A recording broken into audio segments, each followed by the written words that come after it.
ചെയ്തത്. അപേക്ഷ പോലും നൽകാത്ത യൂണിയനുകൾക്ക് തുകയെത്തി. 2003 ഇങ്ങനെ വന്ന 7 ലക്ഷം രൂപ ചെലവഴിച്ചത് എങ്ങനെയെന്ന് വിജിലൻസിന് മൊഴി നൽകിയ സുപ്രധാന സാക്ഷി തിരൂരിലെ മുൻ യൂണിയൻ ഭാരവാഹി വിജയകുമാർ കാടാമ്പുഴ റിപ്പോർട്ടറിനോട് പറഞ്ഞത് ഇങ്ങനെ: ഞങ്ങൾ ഈ യോഗത്തിലേക്ക് ശുപാർശ ചെയ്യാൻ ഞങ്ങൾക്ക് ഇത്ര ഫണ്ട് വേണം എന്നും അങ്ങനെ ഒരു കത്തൊന്നും ഞങ്ങൾ അയച്ചിട്ടില്ല. ഇതൊന്നും അല്ലാത്ത രീതിയിലൊരു ചെക്ക് വന്നു.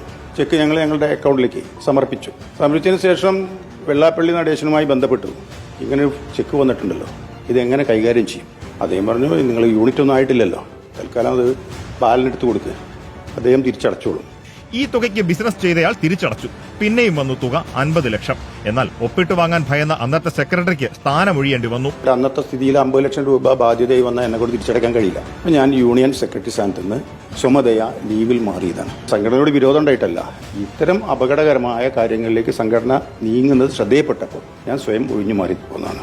2003 മുസ്ലിം വിരോധം മാത്രം തുപ്പിക്കൊണ്ടിരിക്കുന്ന വെള്ളാപ്പള്ളി നടേശൻ ഞങ്ങൾക്ക് മലപ്പുറത്തൊരു സ്കൂൾ പോലും തുടങ്ങാൻ സാധിച്ചില്ല എന്ന് അധിക്ഷേപങ്ങൾ ചൊരിഞ്ഞുകൊണ്ടിരിക്കുമ്പോ ചിലരെങ്കിലും തെറ്റിദ്ധരിച്ചിട്ടുണ്ടാകും അല്ലേ?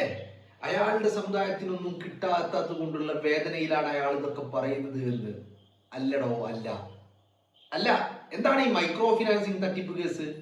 മൈക്രോ ഫിനാൻസിങ് തട്ടിപ്പ് കേസ് പിന്നാക്ക ക്ഷേമ വകുപ്പിൽ നിന്ന് തുച്ഛമായ 2%, 2.5%, 3% ഒക്കെ പലിശക്ക് സർക്കാർ ഫണ്ട് സഹായമായിട്ട് അവരുടെ ക്ഷേമത്തിന് വേണ്ടിയിട്ട് സർക്കാർ ഫണ്ട് നൽകുകയായിരുന്നു.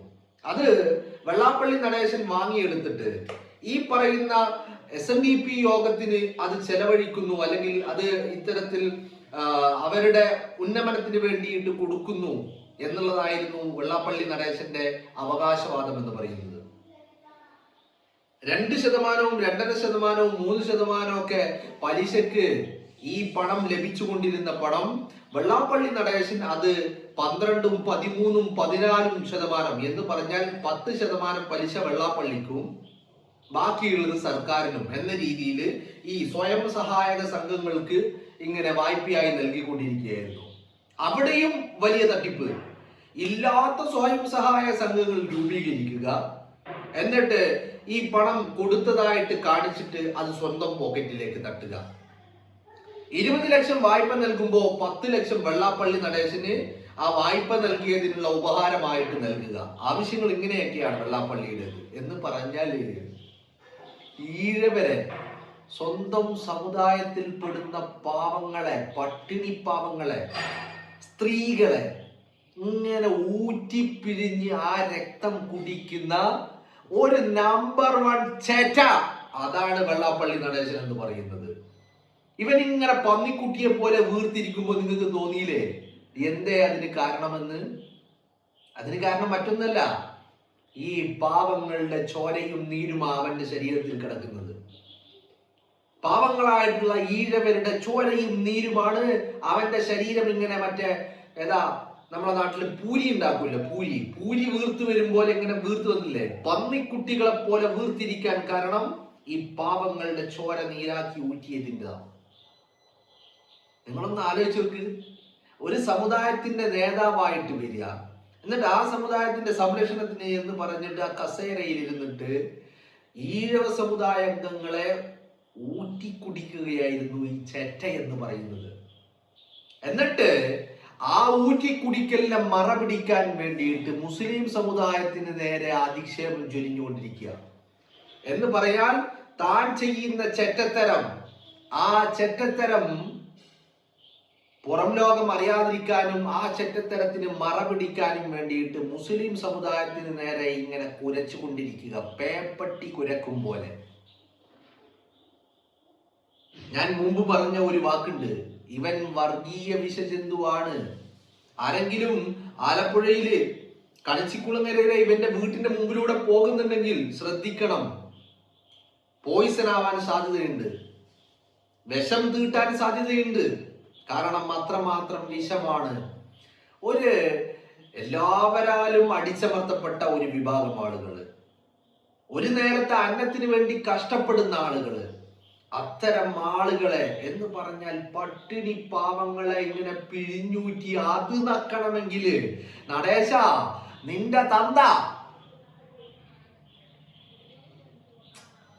ഞാൻ പേര് പറയുന്നില്ല.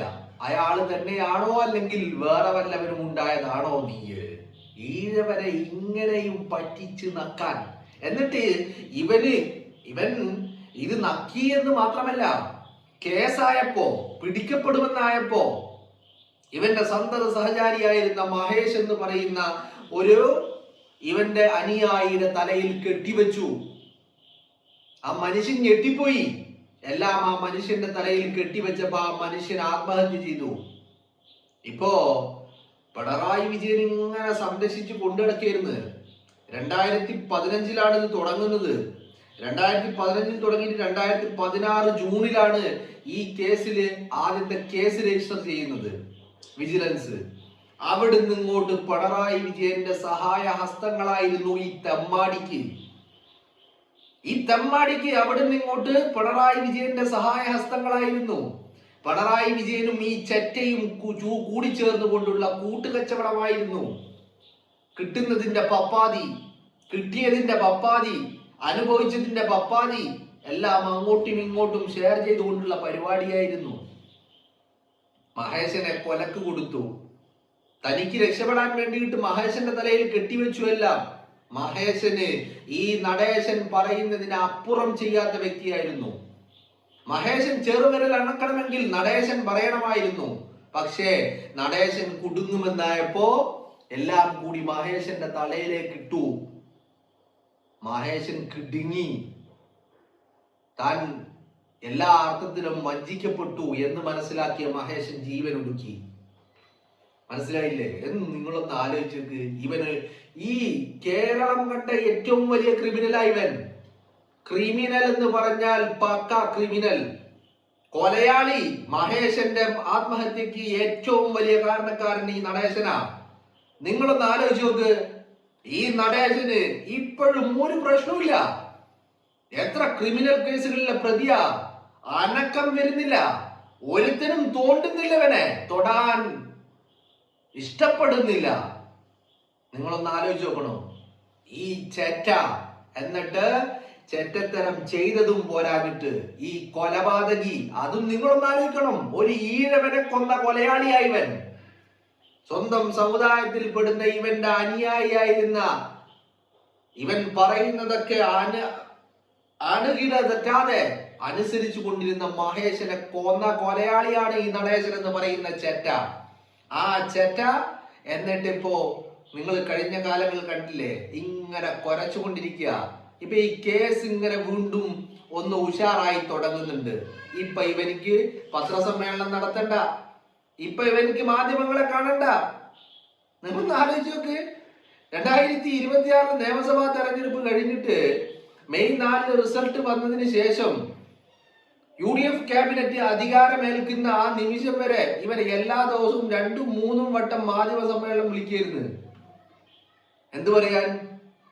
ഇപ്പൊ നോക്കൂ നിങ്ങള്. ഇപ്പൊ ഇവൻ മാധ്യമ സമ്മേളനവും ഇല്ല, വാർത്താ സമ്മേളനവും ഇല്ല, ഒരു അലക്കിയുമില്ല. കേസിൽ ഇവൻ പൂട്ടും. ഇവനെ പൂട്ടിയിരിക്കണം. ഇവനെ പൂട്ടണം. ഈ ചെറ്റയെ പൂട്ടണം. ഇവൻ സമൂഹത്തിന്, കേരളത്തിന്റെ പൊതുസമൂഹത്തിന് തന്നെ ആപത്താ. ഇവൻ പറ്റിച്ചുണ്ടാക്കിയ, ഇവന്റെ പാവങ്ങളെ പറ്റിച്ചുണ്ടാക്കിയ സ്വത്തുക്കളെല്ലാം പിടിച്ചെടുത്തിയിട്ട് ഈ പാവങ്ങൾക്ക് വീതം വെച്ച് നൽകണം. ഇല്ലാത്ത സ്വയം സഹായ സംഘങ്ങൾ രൂപീകരിച്ചു എന്ന പേരിൽ പണം അവർക്കൊക്കെ വിതരണം ചെയ്തു എന്ന പേരിൽ രേഖകൾ ഉണ്ടാക്കിയിട്ട് എല്ലാം എഴുതിയെടുത്തിട്ട് ഇവൻ പോക്കറ്റിലാക്കുകയായിരുന്നു ഈ ചെറ്റ. നിങ്ങളൊന്ന് ആലോചിച്ച് നോക്ക്. മലപ്പുറത്ത് സ്കൂൾ തുടങ്ങാൻ ഞങ്ങൾക്ക് കഴിയുന്നില്ല എന്ന് പറഞ്ഞ നായിന്റെ മോന്, ആ വെള്ളാപ്പള്ളി നടേശൻ, ആ വെള്ളാപ്പള്ളി എന്ന് പറയുന്ന തെണ്ടി ഈ ഈഴവരുടെ പേരില് പണം എഴുതിയെടുത്തിട്ട് പോക്കറ്റിൽ ഇടുക. എന്നിട്ട് ഇവൻ ചെലച്ചുകൊണ്ടിരുന്നത് എന്താ? നിങ്ങളൊന്ന് ആലോചിച്ച് നോക്ക്. എല്ലാ മുസ്ലിം സമുദായത്തിന്റെ തലയിൽ കെട്ടാനുള്ള പരിപാടി, എല്ലാം മലപ്പുറത്തിന്റെ തലയിൽ കെട്ടാനുള്ള പരിപാടി. അവനിക്ക് മലപ്പുറത്ത് വരുമ്പോ ശ്വാസം മുട്ടുകയായിരുന്നു. അവൻ പറഞ്ഞതാ, മലപ്പുറത്ത് വരുമ്പോ ശ്വസിക്കാൻ കഴിയുന്നില്ല, ശ്വാസം മുട്ടുകയാണ് എന്ന്. നിങ്ങളൊന്ന് ആലോചിച്ച് നോക്ക്. ഇപ്പൊ നിങ്ങൾ കേട്ടത് ഇതുപോലെ മലപ്പുറം ജില്ലയിലെ തിരൂരിലെ SNDP യോഗത്തിന്റെ പ്രസിഡന്റ് ആയിരുന്ന വ്യക്തിയുടെ വാക്കുകളാ. ചോദിക്കാനും പറയാതെ ഇതെന്തിനാ? ആദ്യം 7 ലക്ഷം വന്നു. എന്തിനാ? അവരാവശ്യപ്പെടാതെ തിരൂരിലെ SNDP യോഗത്തിന്റെ അക്കൗണ്ടിലേക്ക് 7 ലക്ഷം വന്നത് എന്തിനാ? എന്നിട്ട് അത് അവൻ പറഞ്ഞ പോലെ പറഞ്ഞ ആളുടെ കയ്യിൽ എടുത്തു കൊടുത്തു. പിന്നീട് ഒരു 50 ലക്ഷം വന്നു. എമൗണ്ട് വലുതായപ്പോ തിരൂരിലെ SNDP-ക്കാർ കരുതി അത് വാങ്ങാൻ പറ്റൂല, വാങ്ങിയാ നമ്മൾ പെടും. ഇത് തന്നെയാണ് മഹേഷിന് പറ്റിയത്. മഹേഷിന് അവസാനം ആത്മഹത്യ ചെയ്യേണ്ടി വന്നു. എന്ന് പറഞ്ഞാല് ഇവൻ പലർക്കും ഇത് കൊടുത്തതായിട്ട് രേഖകൾ ഉണ്ടാക്കിയിട്ട് ഈ പണങ്ങളൊക്കെ വാങ്ങി സ്വന്തം പോക്കറ്റിലാക്കുകയായിരുന്നു ഈ ചെറ്റ ചെയ്തുകൊണ്ടിരുന്നത്. പോരാത്തതിന് കൊടുത്ത് ഇനിയിപ്പോ റിയലായിട്ട് കൊടുത്തവരിൽ നിന്ന് 30 ലക്ഷം കൊടുത്തവരിൽ നിന്ന് 30 ലക്ഷം രൂപയ്ക്ക് അപേക്ഷിച്ചവരിൽ നിന്ന് 30 ലക്ഷം കൊടുത്തു. അപ്പൊ കൊടുത്തപ്പോ അവരോട് പറഞ്ഞു 30 ലക്ഷം തരും, 10 ലക്ഷം ഇങ്ങോട്ട് കമ്മീഷനായിട്ട് തരണം. ഇവനിക്ക് ഈ പറയുന്ന സർക്കാർ ഫണ്ട് നൽകിയത് 2.5%, 3% പലിശക്ക. ഇവൻ ഈ സ്വയം സഹായക സംഘങ്ങൾക്ക് ഇത് കൊടുത്തത് 13% പലിശക്ക്. എന്ന് പറഞ്ഞാൽ ഇവൻ കൂടി തിരിച്ചടക്കേണ്ട പലിശ ഈ പാവങ്ങളുടെ കയ്യിൽ നിന്ന് വാങ്ങി. എക്സ്ട്രാ വാങ്ങിയിട്ട് ആ 13, നിങ്ങളൊന്ന് ആലോചിച്ച് 3% അടക്കണ്ടുള്ളൂ, തിരിച്ചു വാങ്ങിയത് 13%. അപ്പൊ 3% തിരിച്ചടക്കും, 10% പോക്കറ്റിലേക്ക്. അപ്പൊ നിങ്ങളൊന്ന് ആലോചിച്ച്, വായ്പ കൊടുത്തതിൽ നിന്ന് കമ്മീഷനായിട്ട് 10 ലക്ഷം, പലിശയായിട്ട് ഇവന്റെ വക 10% കൂടുതൽ. എല്ലാ രീതിയിലും ആ പാവങ്ങളുടെ ചോര നീരാക്കിയിട്ട് ഇങ്ങനെ ഊറ്റി കുടിക്കുകയായിരുന്നു ഈ ചെറ്റ നടേശൻ എന്ന് പറയുന്നത്. വെറുതെയല്ല ഇവൻ പന്നിക്കുട്ടിയെ പോലെ വീർത്തിരിക്കുന്നത്. എന്താ കാരണം? ഈ പാവങ്ങളുടെ രക്തമാണത്. നിങ്ങൾ കണ്ടിട്ടില്ലേ? ആ പാവങ്ങള് ചോര നീരാക്കി അധ്വാനിക്കുന്നത് നിങ്ങൾ കണ്ടിട്ടില്ലേ? ആ അധ്വാനിച്ച അവറ്റകളുടെ നീരും ചോരയുമാണ് ഇവന്റെ ശരീരത്തിലുള്ളത്. വെറുതെയല്ല ഇങ്ങനെ വീർത്തിരിക്കുന്നത്. അത് മറ്റേ എയർ അടിച്ച് കയറ്റിയതൊന്നല്ല, മറ്റേ ബലൂണ് വീർപ്പിക്കും പോലെ എയർ കയറ്റിയതൊന്നല്ല. അതല്ലെങ്കിൽ മറ്റേ സോഡാ പൊടി തിന്നാൻ കൊടുത്തിട്ട് മറ്റേ നമ്മള് ഈ പറയുന്ന ചില പലഹാരങ്ങളൊക്കെ ഇടുമല്ലോ, അതിങ്ങനെ ഫെർമെന്റ് ആയിട്ട് കിട്ടാൻ വേണ്ടിയിട്ട്. അതുപോലെ സോഡാ പൊടിയോ അല്ലെങ്കിൽ മറ്റേ ബേക്കിംഗ് സോഡയോ അല്ലെങ്കിൽ ഈസ്റ്റോ ഒന്നും ഇട്ടിട്ട് വീർപ്പിച്ചതല്ല. ഈഴവരുടെ രക്തവും ചോരയുമാണ്, നീരുമാണ് വെള്ളാപ്പള്ളി നടേശൻ ഇങ്ങനെ വീർത്തിരിക്കാനുള്ള കാരണം. അല്ലേ? നിങ്ങളൊന്ന് ആലോചിച്ച് നോക്ക്. അപ്പോ ആ പാവങ്ങളെ പറ്റിച്ച് നക്കിയിട്ട് അതിന് മറ പിടിക്കാൻ വേണ്ടി മുസ്ലിം സമുദായത്തെയും മലപ്പുറത്തെയും തെറി വിളിച്ച് നടന്നുകൊണ്ടിരിക്കുകയായിരുന്നു ഈ ചെറ്റ എന്ന് പറയുന്നത്. നിങ്ങളൊന്ന് ആലോചിക്കണം.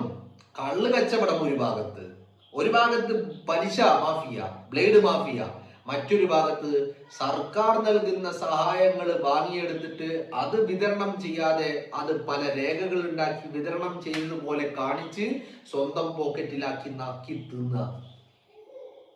എന്നിട്ടോ ഇവനെ രക്ഷിക്കാൻ പിണറായി വിജയൻ കഴിഞ്ഞ 10 വർഷം, നിങ്ങളൊന്ന് ആലോചിച്ച്, കഴിഞ്ഞ 10 വർഷം പിണറായി വിജയൻ അല്ലാത്ത മറ്റൊരാളായിരുന്നു മുഖ്യമന്ത്രി കസേരയിലെങ്കിൽ ഈ ചെറ്റ ഇന്ന് ജയിലിനകത്തായേനെ. ഈ ജയിലിനകത്താകാതെ ഒരു പോറല് പോലും ഏൽക്കാതെ, ഇവൻക്കെതിരെ ഒരു ചെറുവിരൽ പോലും അനക്കാതെ എന്തിന് വിജയൻ ഇങ്ങനെ കൊണ്ടു നടക്കുകയായിരുന്നു ഈ മോനെ. എന്നിട്ട് സംരക്ഷിച്ചു പിടിച്ചു പിണറായി വിജയൻ എന്ന് പറയുന്ന കൂട്ടുകച്ചവടക്കാരൻ. അപ്പോ നടേശൻ ആ പാവങ്ങളെ പറ്റിച്ചതിന്റെ ഒരു പങ്ക് ഈ പിണറായി വിജയനും ലഭിച്ചിട്ടുണ്ട് എന്നുള്ള കാര്യത്തില് ഒരു തർക്കവുമില്ല കേട്ടോ.